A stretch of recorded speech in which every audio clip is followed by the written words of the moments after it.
This is the Dane Moore NBA podcast brought to you by Prize Picks, coming at you Friday morning. It's October 18th, and the plan for today's show, one of our last shows before the season starts next Tuesday, is to do some bold predictions. I hate how that sounds, but we're going to do it. They have to be sort of long shots, but like long shots where you're like, I'm not sure it's that much of a long shot. Kyle and I have been doing this bit, I guess, kind of like right before the season for the last few years. Kyle, why don't you read off the ones from last? Do you have them in front of you? What the ones we did that we did last year, so as to sort of, I guess, frame where we're coming at from this, because some of mine will sound, if they're not the ones I have for today, if they're not properly contextualized as bold, they will sound dumb. So, yeah. If you, again, we were coming off of. You were there last night. We were coming off of maybe one of the best basketball games of all time. So if you're looking for analysis of that, maybe tune into a different podcast. But today, to kind of sum it up, because, next week you and I will be in LA for the opener. We've kind of done this a couple of years now. So some bold predictions. They have to be a little level of spice. So last year I had 3. My first one was Kyle Anderson would be traded. He was not. That is an L. That Nickeil Alexander-Walker would be top 5 in minutes played for the team. That's kind of good. Kind of good. Half point for that. And then that the Minnesota Timberwolves would win 7 straight games for the first time since 2004. I think they did that by November. So that was the one that I felt the most proud of. Now, to the host of this show and your favorite Timberwolves media member, Dane's were Nas and Rudy would be awesome together. And I think that was paid off 10x. So good call on that. And that was bold, right? Because the year before they sucked. Yeah. They sucked together.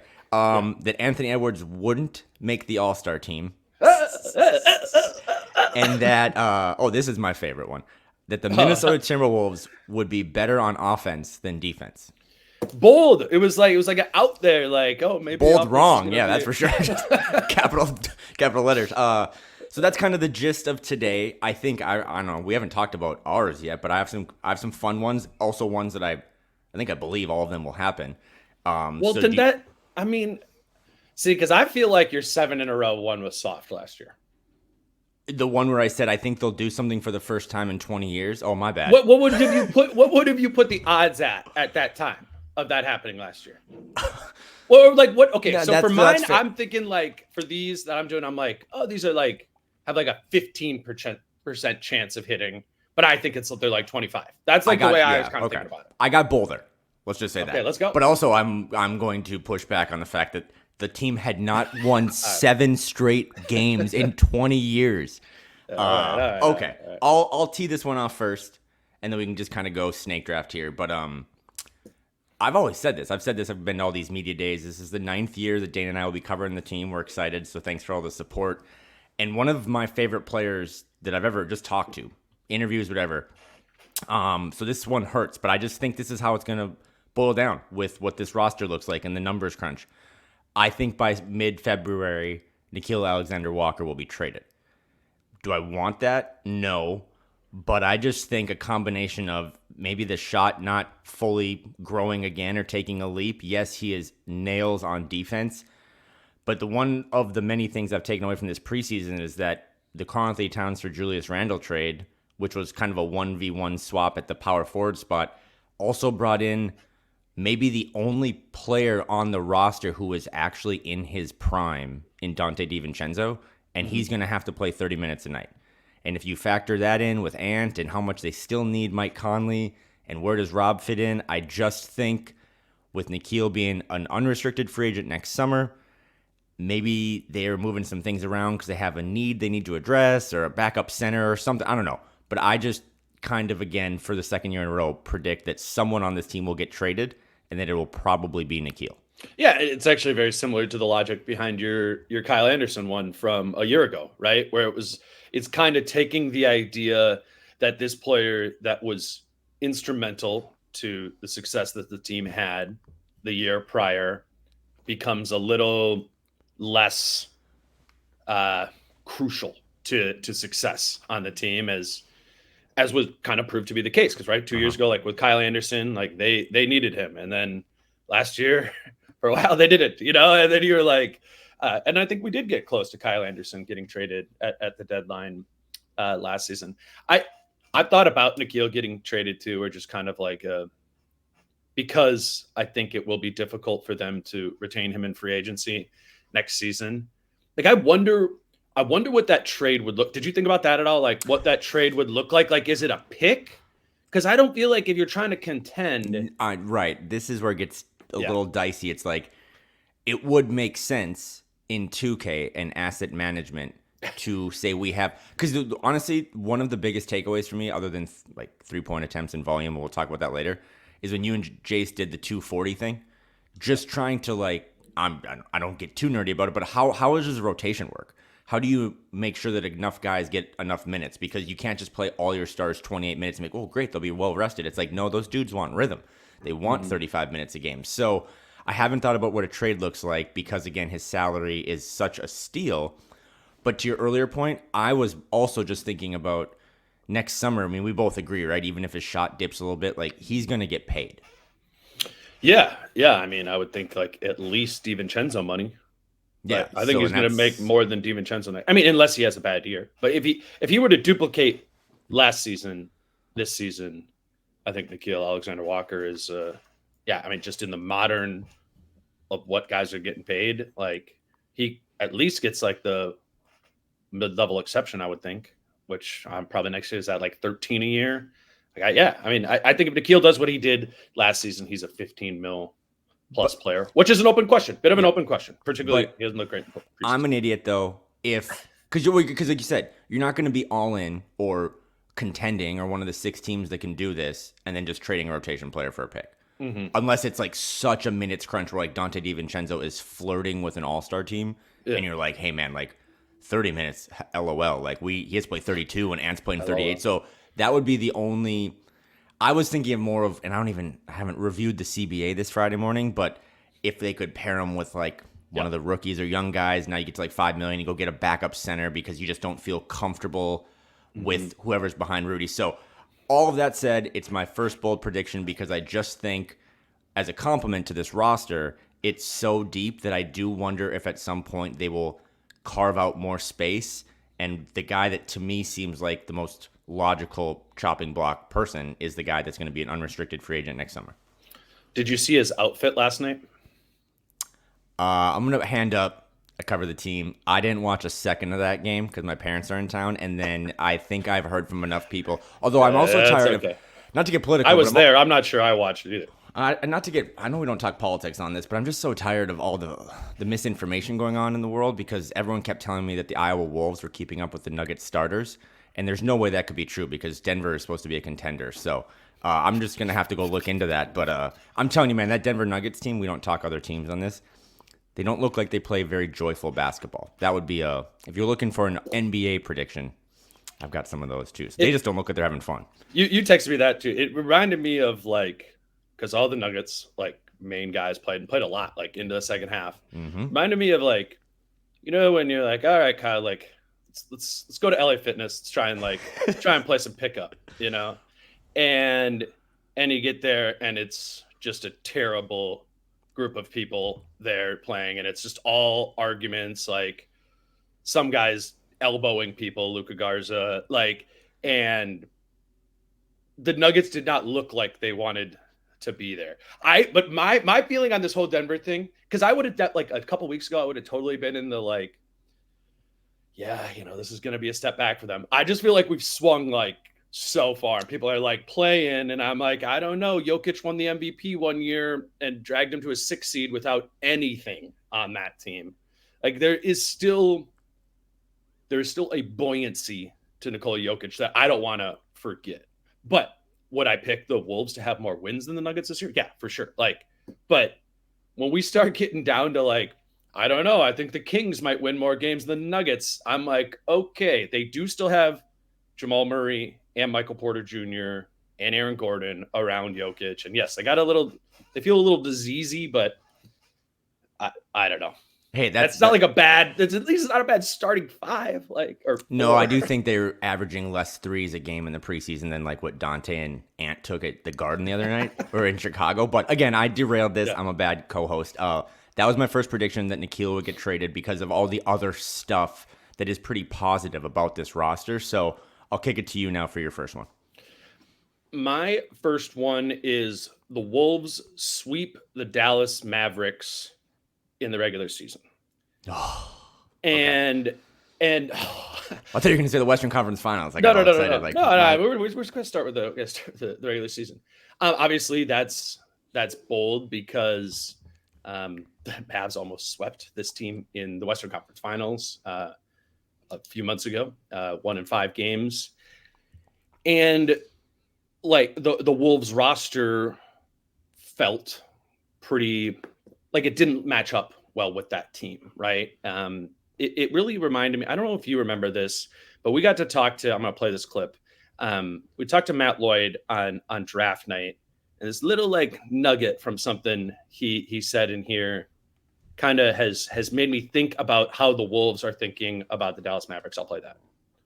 I mean, you're also one of those people who have been on the road scouting players.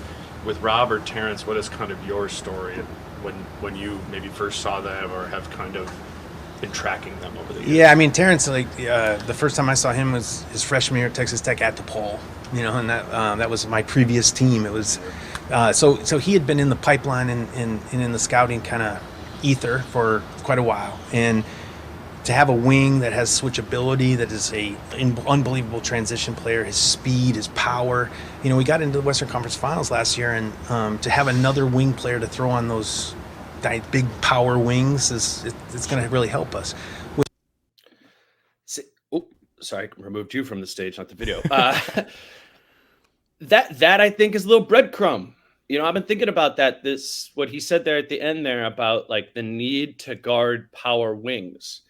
And when I think about this trade and how it has kind of, changed the complexion of this roster, while this roster is a little bit different and probably worse in some ways, one area it's more set up to play and guard is against some of those power wings. And whether that's I'm not saying it's necessarily Terrence Shannon Jr., as he's referencing there, but it's this idea of some more forceful, powerful perimeter defenders that the Wolves have, just more of them, so as to be able to handle Dallas. And I think if we remember that series, a big issue was how Mike Conley kind of got put in the blender in that series. Remember that? Like they were just, I mean, and I love Mike, and I kind of like threw out the idea of starting DiVincenzo over him. I'm talking about this all very like hypothetically, but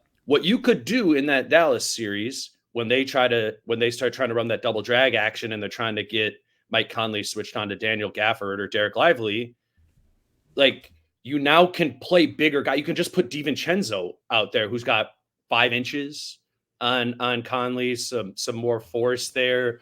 Not to mention the other bigger wing. Obviously, you have Jaden, you have Nickeil, you have Ant, you have all that. You have just a greater depth of what I think this team needs to be able to beat Dallas in any game. And I also just think like that's kind of like the energy of this front office, of Finch, of this roster, of like these teams that got us and the ways that they got us. We are trying to come back to answer those questions and beat them. I go back to even the Memphis, that first Memphis series the year before Rudy. They get busted on the defensive glass and defending the rim, and they go out and trade for Rudy Gobert to answer those issues that they had there. And I think they similarly are looking at how they got bounced in the playoffs with this team. It's a very like linear, straightforward type of thinking, but like, hey, we know we can't do this. They knew in that Memphis series what they couldn't do. And I think they know what they couldn't do in the Dallas series. And one of those things was be able to, for 48 minutes, obviously they have Ant and Jaden who can do a good job on those guys, but like always have guys to be able to go. Because even like Jaden Hardy was kind of like going, he's just like a big, strong 6'5", whatever guy who's getting downhill in that series. Like the Wolves didn't have enough there. I think they have more in that vein on this roster now. And then it's also like, kind of a little bit of, like, looking at the game specifically. They play them the fourth game of the season on October 29th. It's a back-to-back for Dallas. So I think that helps me a little bit there. Mm-hmm. The second time they play them is on Christmas Day. And, like, if there's one thing I know about Anthony Edwards, there is a different level of effort he will put forward on a national TV game than he will in a Tuesday game against the Charlotte Hornets. I actually think I mean that as a compliment. Yeah, Anticlaus. Yeah. So Anticlaus, and the second time they play him after the back-to-back in the first one. That one, the Christmas Day game, is in Dallas. And then they play him again for a third time on January 22nd in Dallas.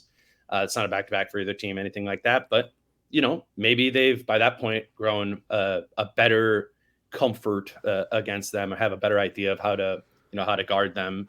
And I don't know. I feel like if you could, like, parlay that the Wolves win all three of those games, you would get some pretty long odds on that to happen. I don't know if any of those games they'll be favored in, maybe the first one at home. I don't know. So I think it's both. I think it's a little bit of a long shot that I feel a little bit better about them being able to convert on than it might appear when you just say they're going to sweep the Mavs this regular season. I like that one. I also, again, we have 6 bold predictions, and the whole point of this pod is to start a conversation, but then kind of dovetail into other stuff. So we just talked about the Nuggets a little bit unintentionally. I'm just curious for your thoughts, because this Mavericks thing, that's a great point. And that video of Matt Lloyd, who I would take a bullet for, was before the DiVincenzo trade. So it's like he's talking about these big wings or having more wings to throw at guys. It's like all of a sudden you go get a guy who's really physical and good at that. Do you believe, because when the trade happens where they swap out Carl for Randall and then they bring in DiVincenzo, this was kind of more from the state of Colorado, but a lot of people were like, wow, you no longer have the recipe to beat Denver. Mm-hmm.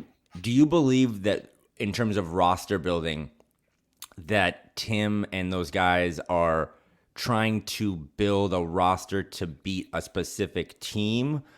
Or I think that's what I'm getting at a little bit. Or do you think they're more so doing it because they're trying to beat the current trends? You know what I mean? Because, like, what you just said about Dallas, to me, also applies to Boston. Yeah. Right? Just having more wing defense. I mean, Good point. We're in the season, right? So it's like, if I was I have to have all caramel apple suckers for trick-or-treaters because Dane kids like that, and then your kids don't come over, like, now I just have all this shitty candy. Where it's like, I think they're more so trying to be like, what are the kids like these days to eat? And that's what I'm going to have. So I don't think this is your point. Said that right, but yeah, I got you. I think I did. Your point about, because they did. They responded to the Grizzlies series by going and getting more rim protection and rebounding. And now they're responding to the Mavericks series by essentially getting more switchability on the perimeter and defense, while also taking more threes. But I don't know, I guess people just kind of assumed that because the Wolves swapped out Carl that, like, they can't beat Denver. And I don't think that. And that was my question to you in a weird way. Yeah, I want to add on the bringing up Boston is a good point there too. You do need more power wings to be able to guard their power wings, right? I would even say Phoenix too. Yeah, like if we get a more competent, not whatever was going on there with Phoenix. I mean, it's the same sort of idea. OKC. Yeah, right. Yeah, like you do. Like there's no hiding spots. Like at the top of the league, and I think that's what they were, they're getting at, is like these teams, particularly those 4 teams, are going to expose, whether it's the Wolves or other teams, like they're going to expose those hiding spots that this year, and I think the Wolves are a little bit more shored up there than they were before. To the Denver point, like Naz Reid still exists. And the whole, like, at least X's and O's idea behind why they were able to guard Denver was they did a pretty good job on Jokic by putting the 4 on Jokic and having Rudy spy off of Aaron Gordon. Naz Reid did that a lot in that series. Carl did a great job of it, but Naz Reid took on that role when Carl was off the floor, when Carl was in foul trouble. I mean, Game 7, like Naz was doing that. Yeah. A question I have, and I'm curious to see, like, the first time they played Denver during the regular season, how they pursue that. Does Randall get any of that there? Like, assuming Randall starts at the 4 and Rudy starts at the 5, like, are they gonna put Randall on Jokic and try and do the same, like, just like Cat, man, like, be a fire hydrant, like, don't let him move you. And Rudy's there behind you if he like kind of does one of his like walrus spins off of you. Like, I feel pretty good about Naz being able to do that. There's always like Naz is light now. There's it's a smaller fire hydrant. But like I'm curious about that. But yeah, like I'm glad I said 5 minutes ago that I'm not as low on Denver as everybody else is, but they're not the cream of the crop anymore. Like, bingo. If you're gonna be pointing at a specific thing to stop, and we're choosing being able to slow multiple power wings versus being able to slow Jokic, given the volume of teams that have the former complexion versus the latter, like, yeah, I get prioritizing the wings part of it. And I don't know. And maybe that will cost them some in the Denver series, but that's what we do, right? Is you're trading one thing for another thing. And that's a big thing they traded away in trading away Karl's, what he was able to do it specifically in the Denver and the Jokic matchup. We'll see how Naz and Randall are able to handle that. Let's grab our first break here. I want to let people know that tomorrow, Saturday at 3 p.m. is Wolves Fest at Falling Knife Brewing Company. We've done a bunch of live shows there over the years, but the main one, the big one, is the first one that we do every year. We kind of do it at this time right before the season gets started. It's a Saturday afternoon. I think the weather's going to be nice here. I just come and sort of hang out, do a brewery Saturday. It's like 3 to 7 p.m. Britt and I are going to do a show at 5. You can, come at 5 if you want for the show, but come early to hang out. That's kind of the idea. Is we're just going to be there hanging, and then we'll do a show. We'll take a bunch of questions, and we would just love for you to be there and try out the new beer that we are partnering with them on called Second Apron, that they are releasing specifically for this event and for this season. It's fun and cool to have a beer that has my face on it. But it's Saturday's gonna be a blast. Please come out and let's get this season started at Falling Knife in Northeast Minneapolis. Again, Saturday, 3 to 7 p.m. live show at 5. Today's show is also brought to you by Treasure Island Resort and Casino. And Kyle, we're doing this every week because Treasure Island has a promotion where you pick where you pick 4 games, and if you get the 4 games correct, you get $100 in free slot play.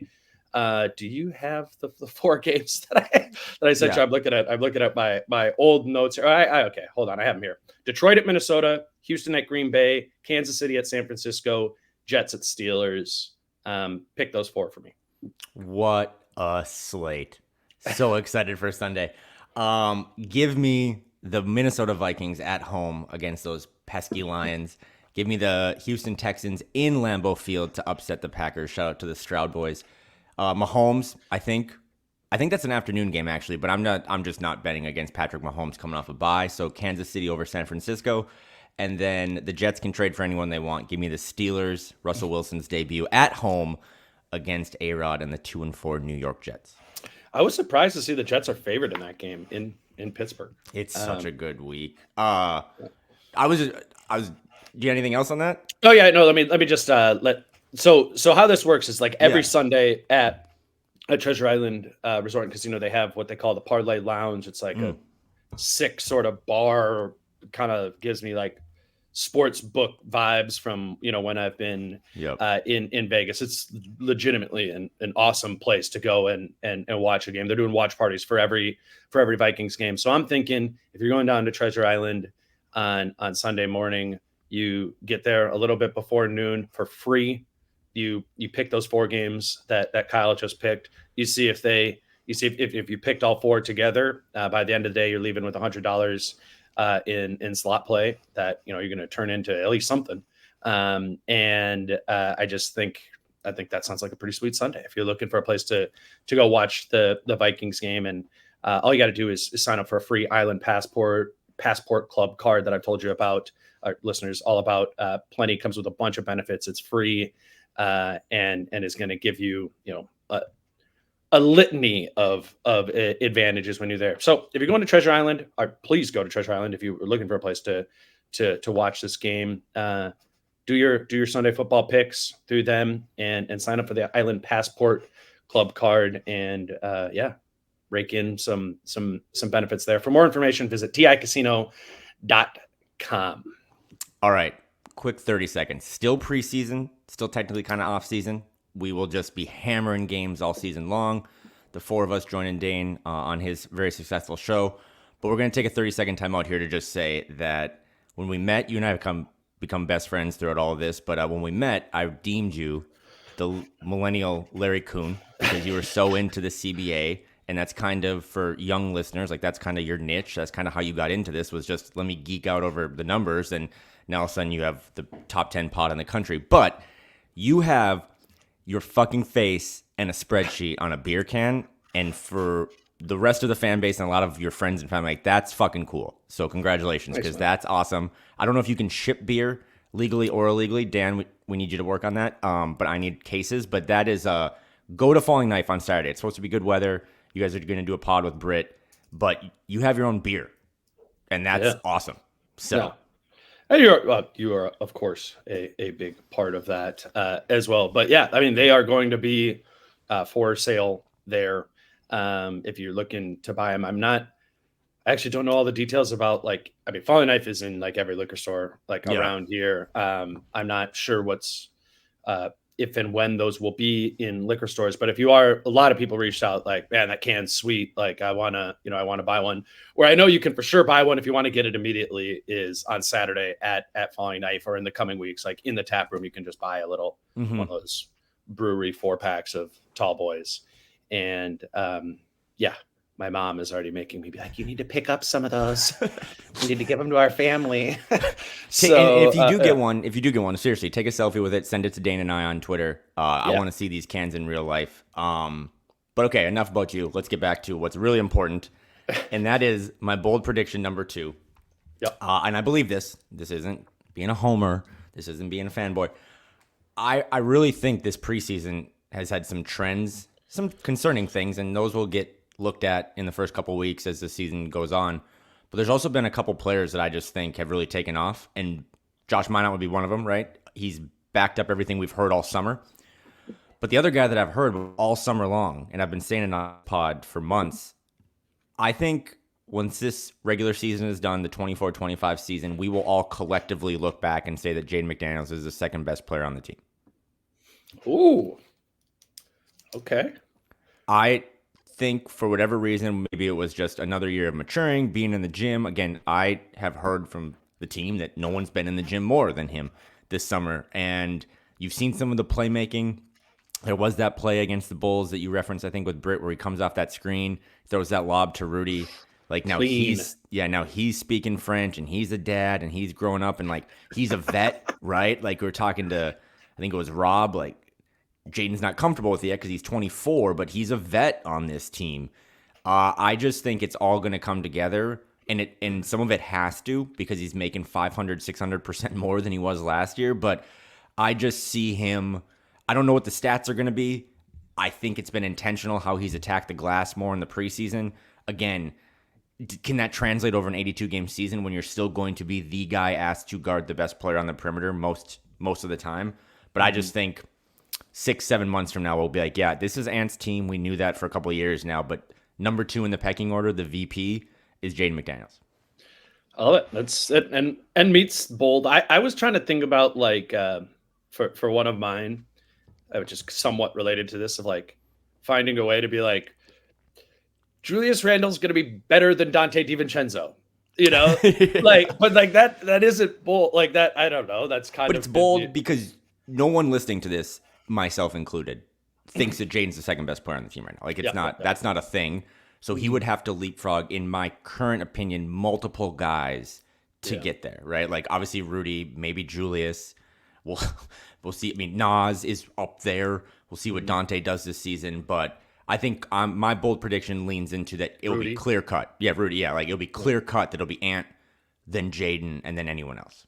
Wow. No, the case for, if I can add to the case for that, and just one thing I've noticed in like preseason is, so Jaden came in, for people who don't know, like Jaden came in years ago, like, and he was playing like small ball 4. Mm-hmm. And it was like, all right, too frail. Like, this is putting him out of position. Let's get rid of that. Let's slide him down to the wing. Like, he's a 3, I think that, like, I'm noticing the strength of Jaden, wow. Okay. like a lot more in watching these games. He's obviously going to always look like a skinny guy, but he's not getting moved to me like a skinny guy. Dad strength. And sure. And I think that at a minimum is going to help rebounding. I think that's it, which has been a weakness in his game. And I think it opens up. I don't think they have a great need to play him at the 4, but I think it allows it to happen.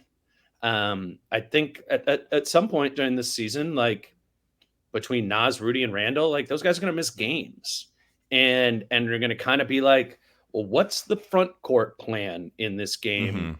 Mm-hmm. Which is kind of one of my future ones, other bold predictions is about. And I think I just in the preseason am kind of moving to the idea that, like, let's just say Nas is out, right? That, like, you could get to Randall. Now Randall's played and now he's on the bench, and you get to a Gobert, McDaniels, DiVincenzo, Edwards, Conley sort of lineup, or any of that sort of complexion. But Jaden slides up to the 4. I have not been open to that idea at any point as being like a value add to this team in Jaden's career. And I think I'm there. I think there's more. That's not his best position, but it's a position he can play.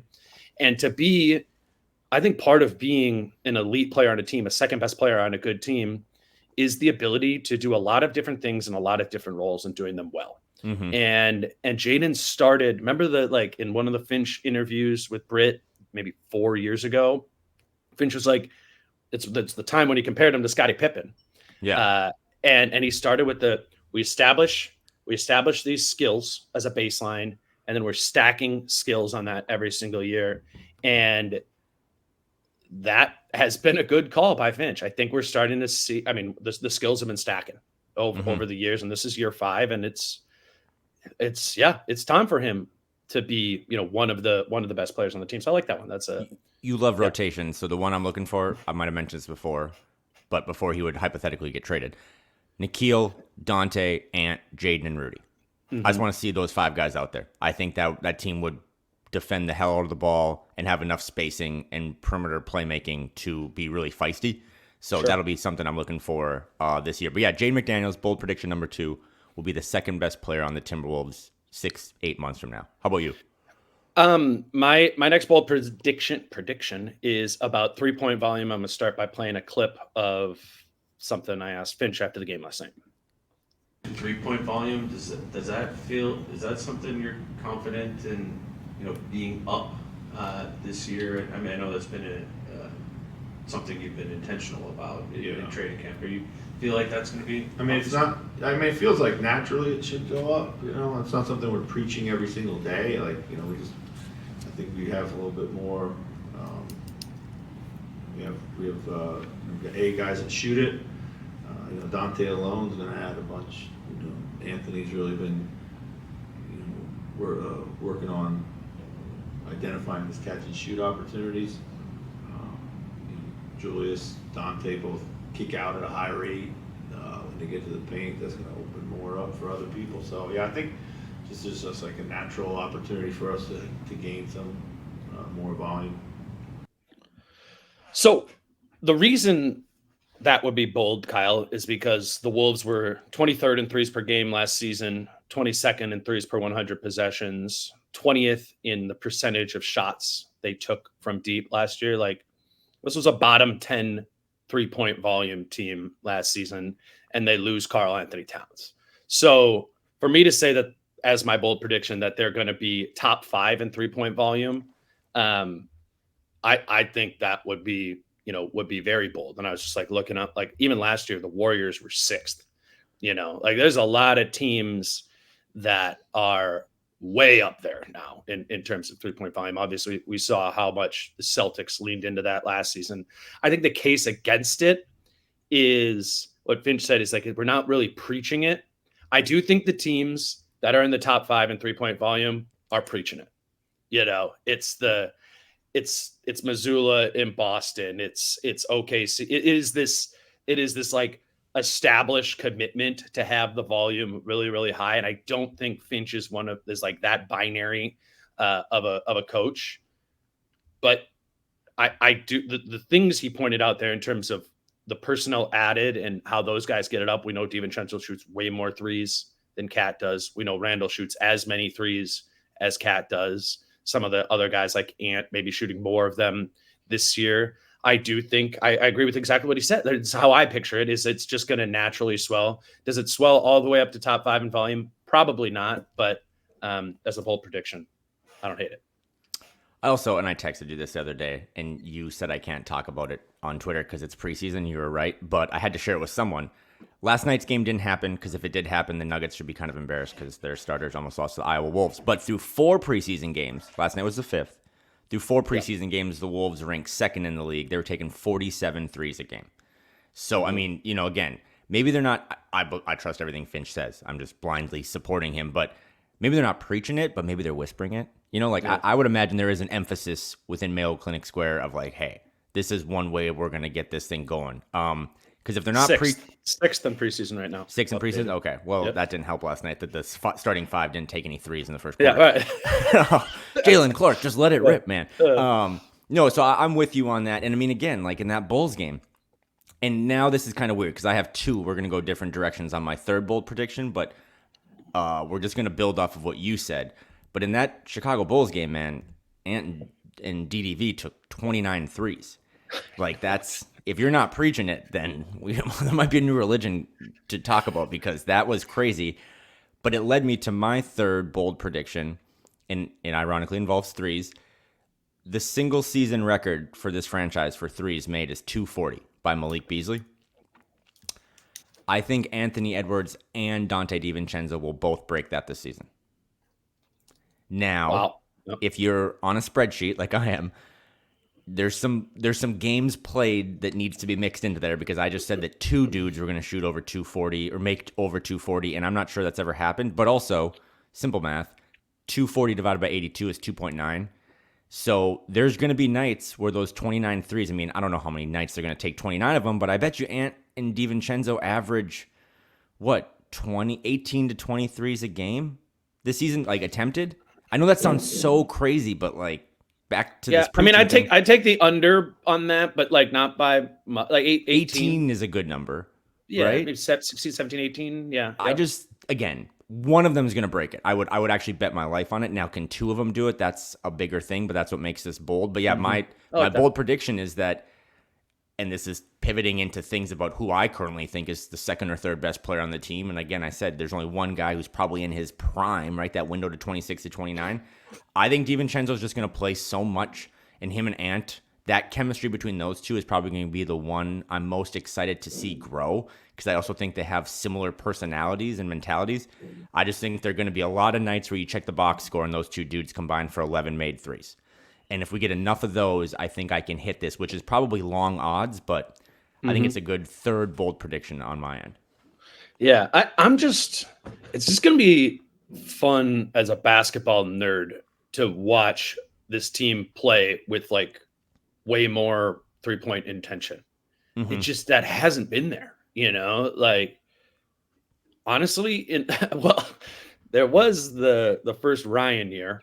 The first Gerson year, I should say. Yeah.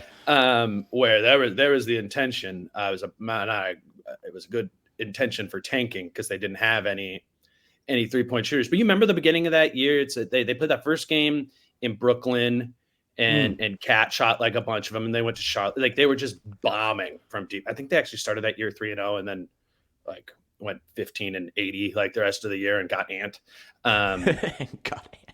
For tanking and got fined for tanking. But do you remember that at the beginning of that season? It was like shit, like Carl shooting 10, and so is Trevion Graham. Like I think it is gonna be like this jarring thing at the beginning of the season where that one was more like a spot up. Like that team was like 5 out, and just like move it until someone bombs.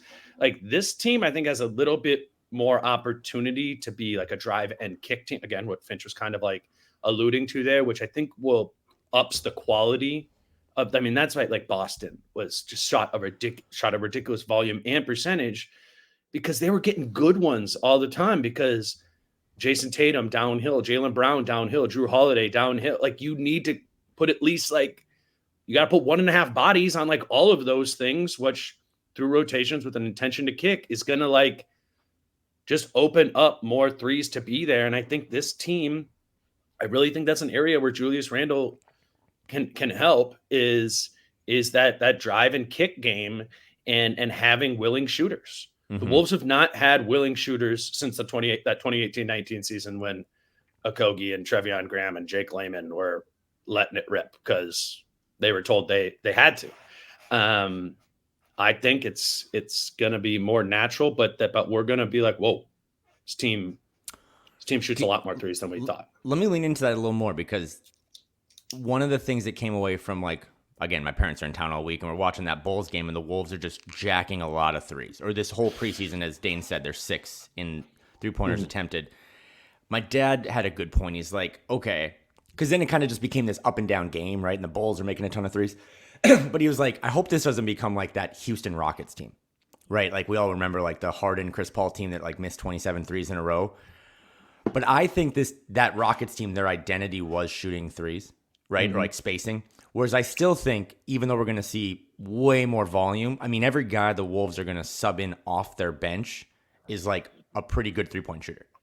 Like Ingles and Nas and I mean, Nickeil, but then like even Josh Minott, like, oh my God, Josh doesn't miss threes anymore. That's probably useful. And I think the identity is still going to be defense. Don't you agree? So like, it's not like they're a one-trick pony. On those nights that maybe they're not hitting all these threes, again, like if you shoot 6 for 29 from 3 for your 2 volume shooters, like that's not good. But what do you do to supplement that?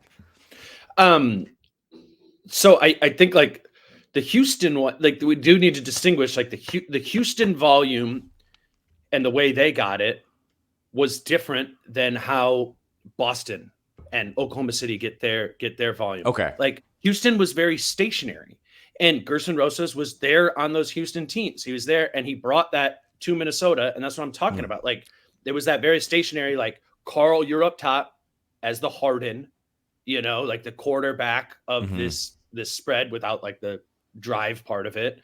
And there was always 2 guys in the corner, like ready to let it rip. And that was like the Houston 3-point shooting identity.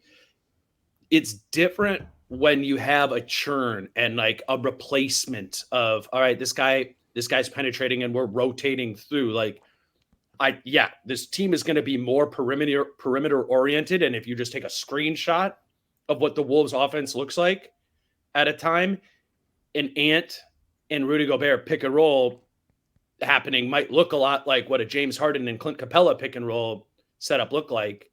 But there's going to be movement that comes after that once you hit play on that clip. You know what I'm saying? Yep. And I think that's the distinction to be made. And I think that is the evolution of analytics in relation to the 3-point game. Is it's like it's not just taking them, it's taking the ones in which you have collapsed the defense to some extent or to a greater extent and found the shooters around that because then it's the kick out, it's not just the kick out and like shoot it.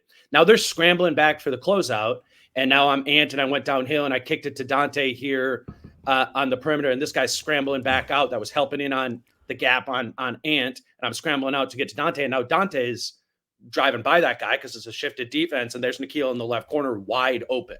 Yeah. Like that's the idea of it, and that's not exactly what the Houston ethos was, or the offspring of that, the Gerson Rosas Wolves 3-point shooting was. So I think it's going to look different, but we're going to be, there's going to be the 6 for whatever games where you're like, okay, Dante, you shot all of those. But like, it's another one of those things where you got to think about it in the aggregate of like, if Dante's shooting 10 a game and he's hitting 40% of them in the aggregate, like we got to be cool with that. We got to be cool with the 2 for 11 nights. And I think that's That's the plan. And again, like Finch said, Finch is like, he's going to get him up. Like, there's no ifs, ands, or buts about Dante DiVincenzo getting him up this year. Like, that is going to happen. That was really smart. That's why this pod is great, because I just cook up dumb ideas. But you're right, that Rockets team reminded me of, remember the NBA Christmas commercial where like KD and Steph were just standing around the perimeter, just all shooting jingle bells. Yeah, the jingle bells thing. Like, that's what the Rockets were like. They all just stood around the perimeter and sang Christmas carols, and it didn't work one game, and they blew the Western Conference Finals. No, I'm with that. I think, and maybe to your point, to close the loop on this one, maybe that's why Finch isn't preaching it, because he's not like, we're not just trying to hit this designated number, right? Like, we want you to. Yeah, I Finch think was on those Houston staffs too, man. Right. That's what's crazy. I don't think he liked that. I think the best word you use, and this will be one of the meat on the bone terms for this year, is willingness. He wants willing shooters, right? Because I think there are last year some times where guys were like, I'm shooting 40% from three. I don't want to hurt that. I think he wants you to be willing to take these threes in the flow of the offense. But again, your second bold prediction, my third bold prediction, I think offensively the number one thing to look forward to and to monitor and track this whole 82-game season is how many threes this team takes compared to last year and kind of where that ranks in the league. My third and final bold prediction is Luka Garza has 25 points in a real NBA game this season. Oh, okay. Someone went to game 5 of the preseason last night. I did. I believe you. I think we were kind of talking about this before. Like, there's a more realistic path to Luka Garza playing rotation minutes situationally this season than there has been in previous seasons, right? I mean, I think if it's the right matchup and one of Nas, Randall, or Rudy are out, and if it's a team that like just has like a 5, an Andre Drummond, like that Sixers game, like I think Garza might play in that game. And there's also like Luka Garza has situationally played real rotation minutes over the past 2 seasons due to injuries. Like, I think that's going to happen again. There's a little bit less of a logjam in the front court this season. And I just think if there's a game, maybe 2 of those bigs are out and Luka's going to play 25 minutes in that game. I don't think it's crazy to say that he's going to score 25 points in that game. If you play through him or let him do not play through him, but like let him kind of play like he did last night. I think the guy, and maybe in that same game, he just gets absolutely roasted on the defensive side of the ball. But if they get to a point where they're like, we are going to play Luka Garza in a game, I don't think it's crazy to say that dude could score 25 points in that game. All jokes aside from the last exhibition game on both sides, it's just fascinating to see that this team can sit. Because like when the tweet came out and they're sitting these 9 guys and you're like, oh, that's the biggest tell of who the rotation probably is for the most part. That they can still then just sit 9 guys and come out. And again, maybe Denver just didn't take it seriously, but keep up with modern and NBA level talent. And to the Garza point, there are Nas Reed will always be the best developmental story, but I think Luka Garza deserves real credit for just how far he's come and for sticking with it. And I think, he's a rotation guy, and maybe like a fringe rotation guy, yeah. It's situational, Against, I don't know if you remember this a couple years ago. Well, you do because you were there. But when they lost to the Pistons on New Year's Eve, and then I think Luka Garza was the only one who would stay and do media because everyone else was so embarrassed and pissed off. I think Luka Garza helps them beat the Pistons on New Year's Eve. They don't even play them, but again, we want the Pistons to win that game. But I just think Luka Garza is going to be huge for. Again, I mean, if that's your just off the top of my head, Rudy and Randall and Nas and maybe Jaden, if Luka Garza is your 5th big guy, that's really good. Because I've watched enough, and not to shit on the Lakers, but I watched the Lakers, and their 3rd big guy is ass. So it's if Luka Garza can give you any sort of minutes, and then you saw how productive he was last night, man, he's a good basketball player. So I like that bold prediction. That's a good one. I asked him after the game last night just about how the ways in which he believes he's become more of a rotation ready player in the league. I'll play that clip. Effort and scoring has never been an issue for you, but if you think back to the player you came in here as 2 years ago to what you are now, why is this player more of an NBA rotation player? Yeah, so I mean, obviously, I've continued to work on my body at a super high level, really put an intention on kind of maximizing what God gave me. Just trying to squeeze out everything I can in terms of the way I can move laterally, the way I can defend. And obviously, I knew since I came to the league, there's been all those narratives around my game. But I think each year I'm continuing to show strides and improvement in that area. And that's a lot of work. That's what I've been trying to do every single off season since I got into the league, of just developing that side of the ball. And I think that's why I'm a rotation player. I feel like because I can go out there and be solid on that end, and obviously everything I can do on the other end, I feel like I can be a consistent guy in anybody's rotation. And just very blessed to be part of this team and learn from guys like Rudy and Cat and Nas and the different ways they guard, especially Rudy and Nas. Seeing Nas transition to the floor and all he's doing with switching and everything, and then obviously Rudy being the best player in the drop there's ever been. So, kind of learning from those guys has really helped me develop that side of the game. I thought it was interesting that we interviewed Luka Garza last night after the game, because you interview players who played in the game. And Jace just asked him at one point later on in the interview, he was just like, what are things you can you do to work on foot speed? Because Luka's been super transparent about that's my weakness, and it's something I'm working on. He's obviously talked about cutting body fat and all those things, but he's like in the summertime, in the gym, he goes high school and college players who are at the same place working out, just for an hour and a half straight, have them run pick and roll at me over cool, and though. over and Yeah. over again. And he's still slow. I mean, he's still slow, and that's going to be somewhat of a problem. But it's kind of what he said there. It's can you maximize what you have in you? And I don't know how good the maximized version of Luka Garza is, but if there's a guy I'm going to bet on getting to that maximized version, particularly in terms of I do feel confident it will be, that Luka will be able to do that. And we just also do this thing a lot where we do focus way more on the things that guys can't do well versus things they do well. Every conversation about Luka Garza not being able to move his feet and guard defensively, is not fair if we don't talk about the fact that he can get buckets in single coverage against a lot of guys in the league in the post, and get offensive rebounds and put them back for points at a high clip. I don't think that's maybe ever a playoff player, but is it maybe a rotation player in the times when your team has got a rough 2.5 week stretch of injuries? That sometimes is the difference. We know this from around the league of those 10 games you play in those couple weeks, that can move you a couple spots. There's always this those league pass teams. You're man, the Clippers have these 4 guys out, and then just for those 3 weeks, it's they went 2-8, and sometimes just having ready bodies that maybe aren't playoff ready bodies, but are regular season rotation ready bodies, that provides a little bit of a floor,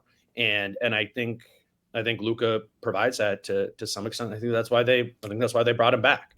I think it's part of the reason, at least. And again, their share prices are different. Their trajectories are different. Their stature in the league is different. But Naz Reid and Luka Garza are the same age. And I think we just probably forget that, because it's Luka played 14 years in the G League, that it's he can still just continue to get better. I mean, if we think Naz Reid can be Karl-Anthony Towns when he's in his prime, be a starting 4, again, he's just better than Luka. But Luka, to your point about betting on people, you know how much I love that stuff. That dude betting. Just okay. That dude is going to continue to work, and I mean that is, to bring up the word I like to use, degenerate. To just be hey, I'm just going to gyms in the summer and having dudes come at me in pick and roll for an hour and a half, and basically I'm basically just gonna wake up in the morning, drink coffee, and get embarrassed by 18-year-old high school kids. That's really honestly saying something about the character of that dude, that he's that's what I have to work on if I want to. I've graduated now, right? I'm not on the two-way stuff. I have a real NBA contract to hang on the wall. But if I want to actually get real minutes now, what do I have to do? And I just think, again, that dude has a real chance. So I'm cheering for him. So good prediction. Yeah, I am too. I have a bonus one quick. Go ahead. I have a bonus one from Britt, because I asked him when we were sitting there at the boring game. And he says, you could say that mine is that John Randall joins the team. When you get your can of Second Apron and you're listening to this pod, whether it be on YouTube, Spotify, or Apple, just take a big chug every time he calls him John Randall this season. That'd be a fun drinking game. And then make sure you have a designated driver. This is in honor of Treasure Island, and this is the Parlay Lounge special because multiple things would have to go right for this to happen. But when Cam puts this on the graphic, just put it in small print. Kevin Garnett attends a home Western Conference Finals playoff game for the Timberwolves. Love it. That would mean that as we get ready for this season, that the ownership thing, which is going to come in November, goes a certain way, and then also parlay it with the Wolves are going to be good. So that is my bonus prediction, is that Kevin Garnett attends a home Western Conference playoff game for the Timberwolves against the Thunder. Love it. Against the Thunder. We're getting specific with it. Sweet. Okay, those are our bold predictions. I'm excited to do this last thing. On Prize Picks, they have season long numbers set for players, more or less, points per game, rebounds per game, assists, all that sort of stuff with a bunch of different players. I thought it'd be fun if we went through the Wolves ones on here and talked about whether or not we think that these players are going to get more or less than the numbers they're set at. So the first one, Kyle, on here is Anthony Edwards more or less than 27.3 points per game this season? Ant averaged 25.9 last year. Where are you at on that one? I'm going to say less than, because, and that's one thing that smart, now you called me a degenerate, smart bettors do, is you got to really look at the number. That was your word. And I just think that he's going to come in at like roughly 27. But when I look at some of the other guys here on the YouTube screen that are on this season points per game average, to me, there are other guys that just are on way worse teams. And no offense, but like Trae Young. Trae's at 28, yeah. Yeah, and like LeBron and AD, they just don't have as much supporting talent.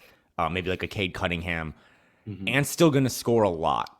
But I just wonder if the team is so good and they're taking this high volume of threes. It's kind of a parlay again here of like, if this team is really good offensively and they kind of blow some teams out, maybe they try to, again, like they're going to do for Mike, but do it for a guy who's 15 years younger with Ant, like keep him a little more well-rested for when winter turns to spring. I just don't think they're going to need him to have a bunch of 30-point nights. So I still think he's going to be high up there in scoring average and, top 10 or whatever in the league, but I would say he comes in at about 27 points per game and not over 27.3 points per game. So Carl missed 20 games last season. Okay. That Ant played in. What do you think Ant averaged in those 20 games? Again, his season-long number was 25.9 last year. In the 20 games Carl missed? The 20 games Carl missed. 32 points per game. 27.5. Oh, shoot. Okay. But what was interesting, maybe this can kind of segue into the other Ant one we have on here, which is will Ant make more or less than 2.8 threes per game this season? So last year Ant made 2.4 threes per game. And he made 2.7 the year before that. I have a whole sheet here of like Ant in the non-Carl time last season. So in the Carl games last year that Ant played, Ant shot 18.8 shots per game. And in the games Carl didn't play, Ant shot 22.5. Like that is a noticeable and serious uptick in volume. And part of it was, 18 of those 20 games were at the very end of the season, right? And Ant was kind of, starting to ascend. In that volume going up from 18.8 in the Carl games to 22.5 in the non-Carl games, we really saw a big uptick in 3-point attempts. Carl games was 6.4 attempts per game, and the non-Carl games was 7.7 3-point attempts in those games. And if Ant does get up to that 7.7 or 8 threes per game, he's gonna make 2.8 per game because he's a career 35% shooter from three, and 35% times 8 is 2.8. And again, these sports books, they're not just picking these numbers, but I'm with you. And everything you just said, I had to throw that in there. I think you're right. I think his volume goes up from he's an average 6 point something threes per game, 6.7 last year. I think he takes 8 threes a game. And I think as a career 35% three-point shooter who has probably modified his jumper a little bit and got it even more reformed after hanging out with Steph and all those guys for Team USA, I think, despite what I just said about going lower on the points per game, I think he slams this one over and averages probably close to 3 threes a game made. Yeah, I mean, I think 2.8 is a good number there. I was trying to make the case against it in my head. I'm curious just to see where Ant's minute total is at this year. Yeah, that's a good one. He played 36.2 minutes per game in those non-Carl games. It's a lot. Is Ant going to be a 36 minutes a game guy this year? I don't know, to maybe to hit 3 threes per game, just if we do volume over the course of the season, he's probably going to need to do that. I'm going to go the other way. I'm going to say doesn't quite get there. Okay. And, he could get hurt by a couple of getting ejected from the game in the first quarter. Are you talking about the fact that he got teed up in a preseason game?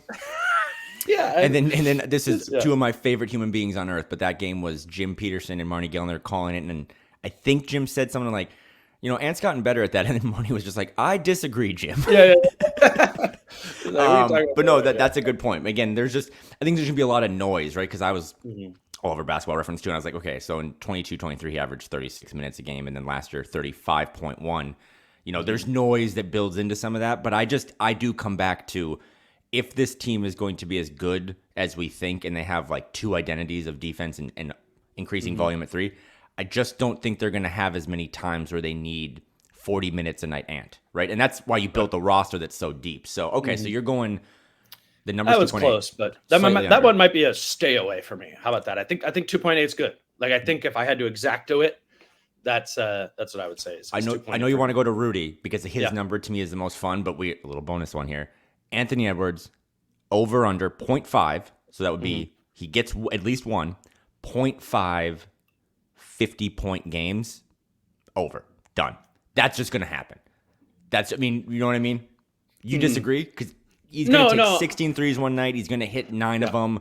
He's going to be doing Malik's shimmy. He's going to have 38 points at the end of the third. They're only up 11. He's going to talk to Finch. Finch got to let me play the first 5 minutes of the fourth quarter. He's going to hunt points. He's going to get to 45. They're going to sub in Luka Garza so that the other team maybe gets back in the game a little bit. And then Ant's just going to get to 50. So that one is, sign me up. Well, and I thought it was interesting on here, some of the numbers for the other guys, Luka is more or less than 1.5 50-point games. Embiid is more or less than 1.5 50-point games. Giannis is more or less than 1.5 50-point games. And then it is, Steph and Tatum and Shea and Booker and Ant and Lillard and KD and Mitchell is just 0.5. So it's, will they or won't they have a 50-point game? I think that one's close to 50-50, but I'd probably bet that Ant, I think it's important to Ant. And I don't think that's the end of the world for that to be important to him. So yes, I would say he does have a 50-point game this season. I think the most obvious one of all of these is the Rudy number. What are we, you're going under or less on that. So his number is more or less than 12.5 rebounds per game this season. And that one is just he was 12.9 last year, and that was with Carl next to him. And I thought Carl had a really good rebounding season last year. I don't know. I don't get how Carl leaving equals Rudy's rebounding going down. And that's what this 12.5 number is saying. You disagree with that? He's hit the over on 12.5, 6 of his 11 seasons, I think, in the league. Are you going to say age? I just keep coming back to, we're going to really focus on Mike's minutes because, again, this team has graduated to a contender status, we think. And I do. What a loser. I might not know ball, but I just think it comes in closer to 12. I do enough of these over-under things where I always get cooked by just, that number seems light. Let me go over it. The way to make money on this app is to always find some unders. And I just think that minutes, maybe playing some more Randall as a small ball 5, maybe just different lineups that have a bunch of guards, and I don't know, Jaden's at the 5 for 4.5 minutes or something. Right.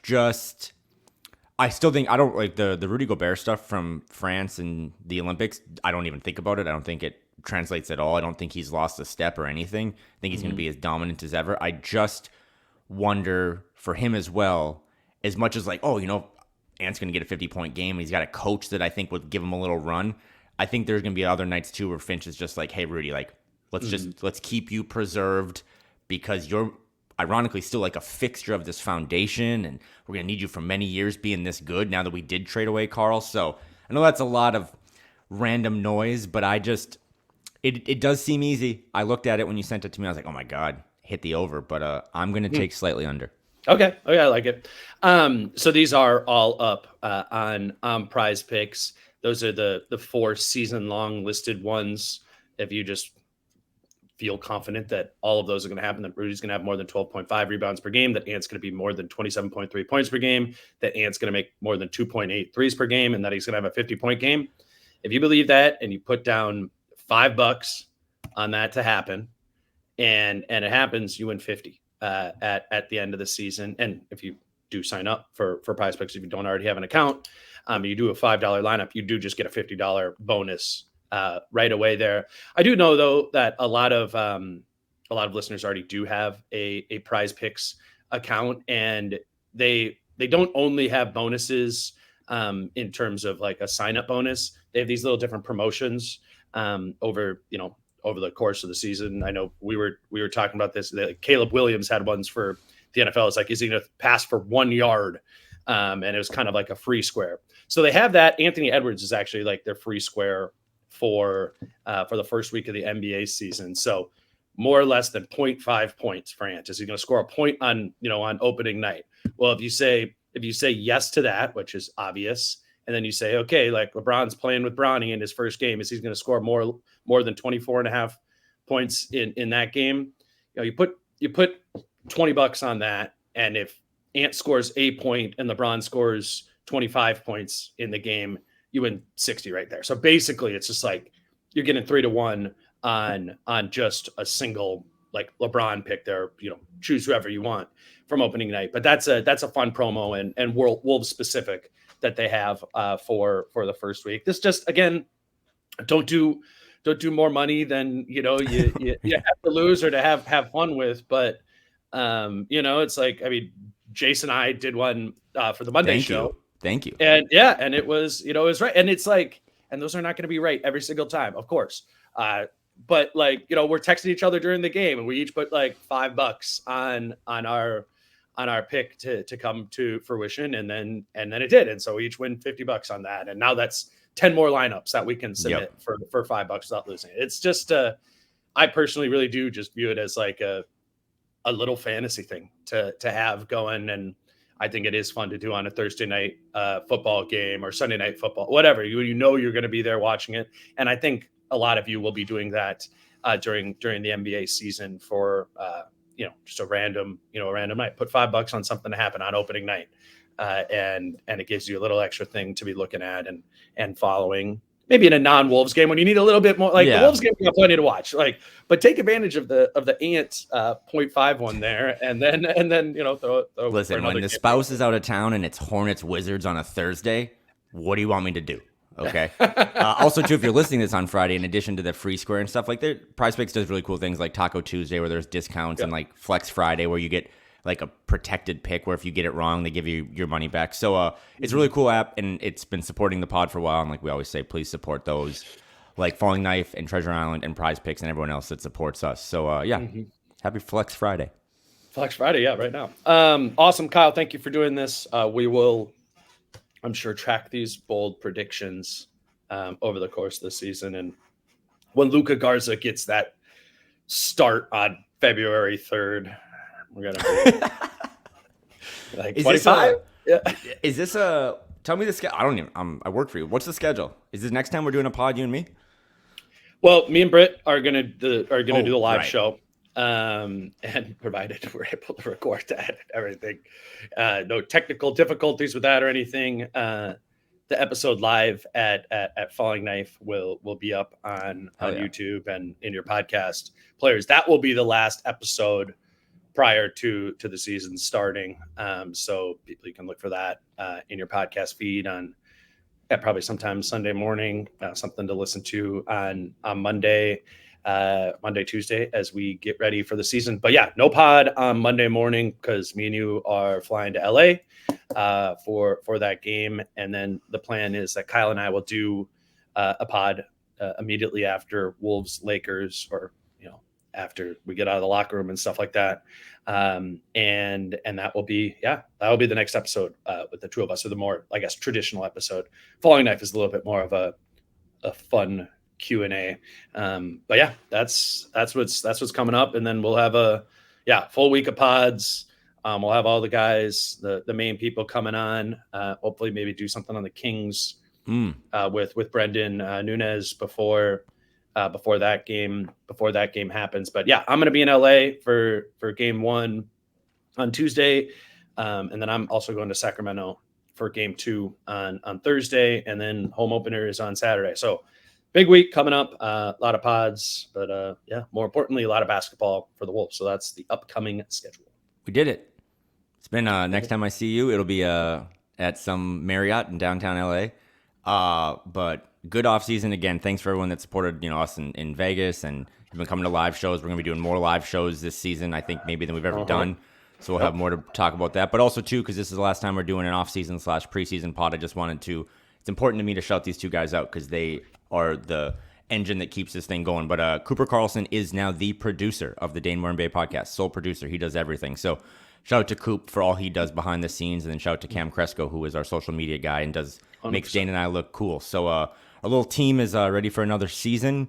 Should be a really fun season. But and thanks to everyone that always supports us and comments and subscribes and stuff, because Dane and I have been working pretty hard, and I think this season it's our hopes that will be the best year we've had covering this team. So shout out to 100%. You and your beer cans and everything else you got going on. You're a legend. Yes, I will say I would get one and bring it to LA for you, but I don't know if I'd want to bring a beer can in my bag to LA. Well, give it a try. It. See what happens. Plastic bag. All right, he's Kyle Theige. Follow him on Twitter at Kyle Theige. You can listen to him on Flagrant Howls with Phil Mackey as well. Next up is me and Britt at Falling Knife on Saturday afternoon, and that'll be up Sunday morning. Until then, he's Kyle. I'm Dane. Peace out. How I'm feeling, man, I hope it never stop, yeah. Green and hot so you can find me in the crowd, yeah. Don't let standards ever bring you down, yeah.